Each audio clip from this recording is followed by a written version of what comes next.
urheiluissa ja samisteta helmoissa urheilujen etuselekkö sekä hiilikuitukoristetta sisätiloissa. Tässä meidän koeajan alussa on juuri tuo Ford-paketti, mutta tämä alussa tuntuma ei kyllä ole aivan sitä, mitä odotin.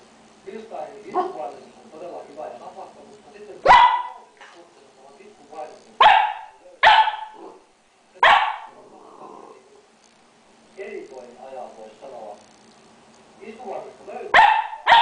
Alussa on vähän luulomainen, vähän volvomainen. Lekasin edeltävä sukupuolta on kuitenkin äärimmäisen fresh ja erilainen, mutta myös hyvä auto. Ja hirveän vaikea sanoa, että tuleeko tästä samanlaista tietyllä